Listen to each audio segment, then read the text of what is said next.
Très bien. Vous êtes déterminé à matérialiser la vision du chef de l'État sur les projets d'1 milliard d'arbres à l'horizon 2023. Est-ce que ça sera possible? Écoutez, vous venez de dire tout à l'heure que j'ai été nommé le 23 septembre Oui. 2020.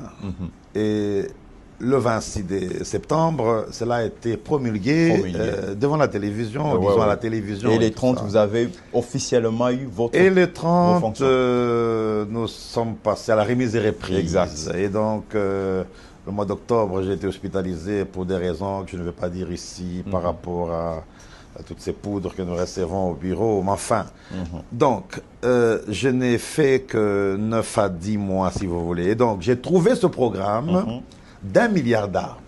Donc, ce n'est pas moi qui l'ai créé, ce n'est pas moi qui l'ai conçu, je l'ai trouvé.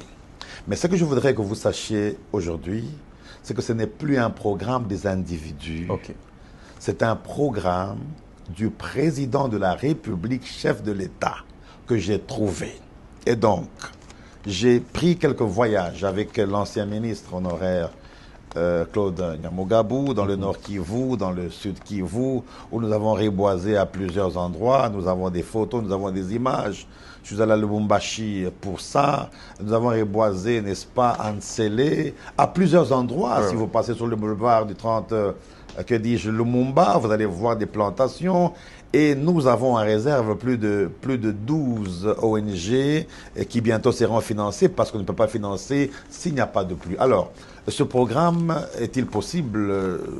Écoutez, je crois que nous sommes là pour accompagner ce programme. Et donc, il y a ma tutelle, la VPM de l'environnement, qui doit répondre à certaines questions. Je ne peux pas ici commencer à répondre à sa place, avec beaucoup de respect que j'ai pour elle, mais j'estime que parce que la mission du Fonds forestier est de financer les opérations de reboisement, nous avons donc un certain budget et nous allons tout faire dans le budget que nous avons.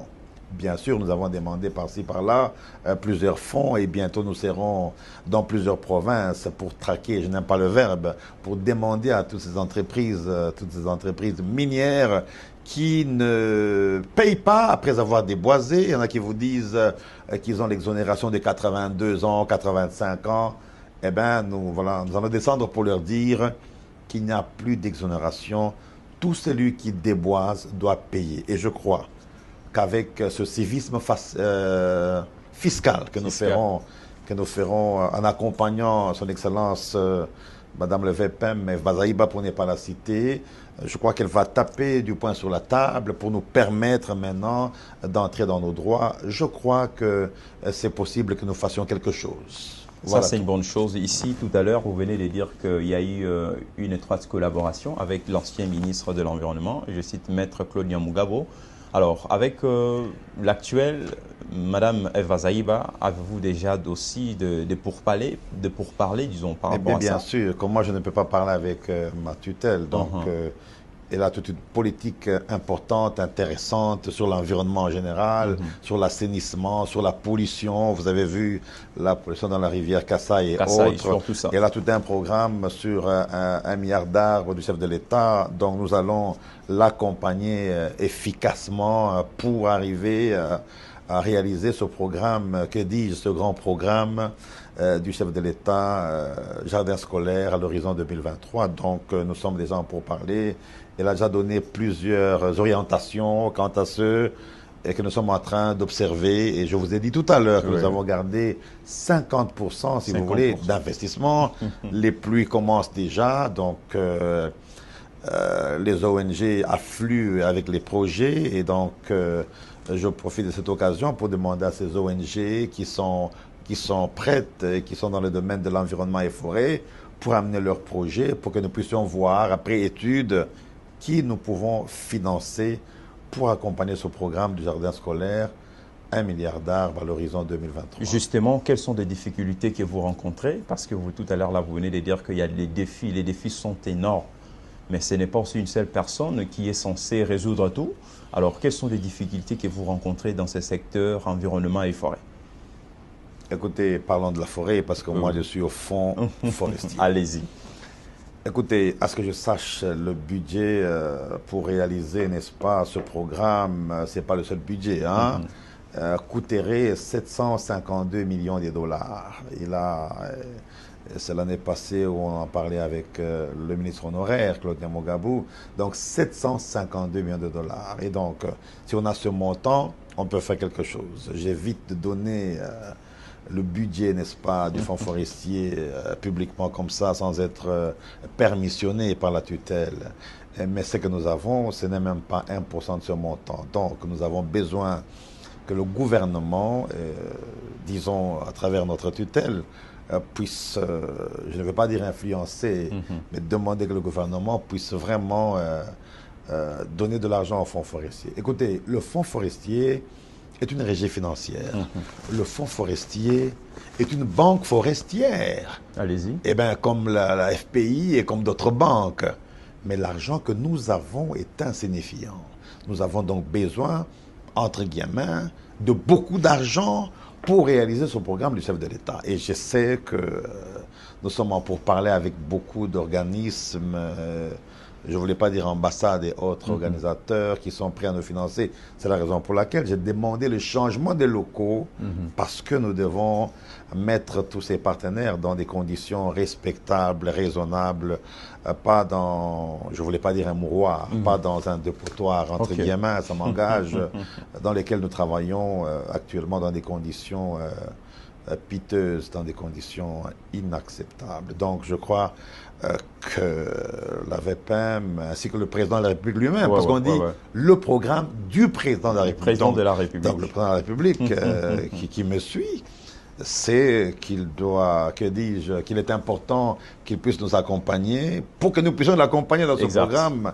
Et j'estime que Madame la VPM, qui se bat beaucoup pour ce programme, a tout un canevas de plans et de planning qui va nous permettre d'accompagner aussi financièrement ce programme. Voilà tout. Monsieur le directeur général, avant de parler aussi autre chose, dans cette émission, on veut également savoir, parce que tout ce que vous venez de dire suscite aussi des débats dans les chefs des Congolais et Congolaises.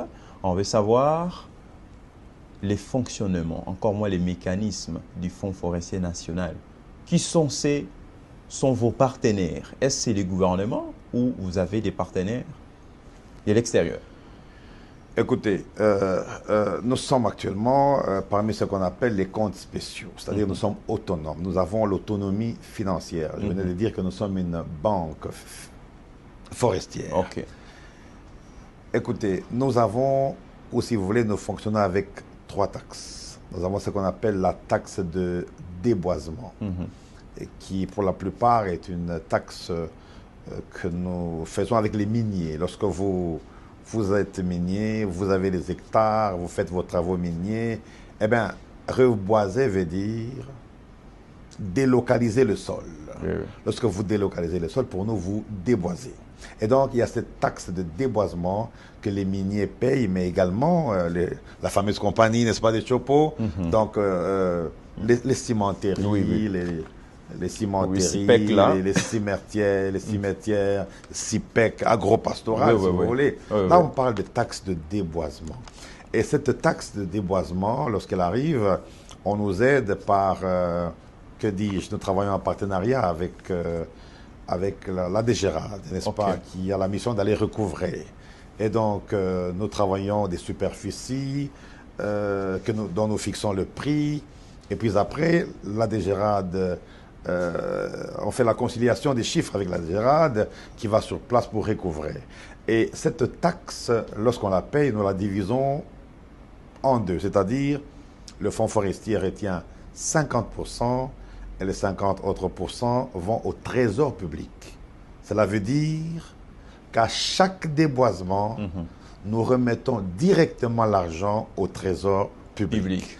Nous avons également une deuxième taxe, c'est la taxe de reboisement, celle qui est liée à l'exportation de bois. Voilà, justement ça. Tout le bois que vous voyez. Mais c'est quoi la politique des déforestations? D'abord, je n'ai pas terminé. Allez-y, monsieur le journaliste. Donc, ces bois que vous voyez partir dans des pays extérieurs, ces bois que vous trouvez en Gaba à 1h du matin, 2h traversés, ce bois que vous avez à Mwanda qui traverse et qui va en Angola, ce bois qui...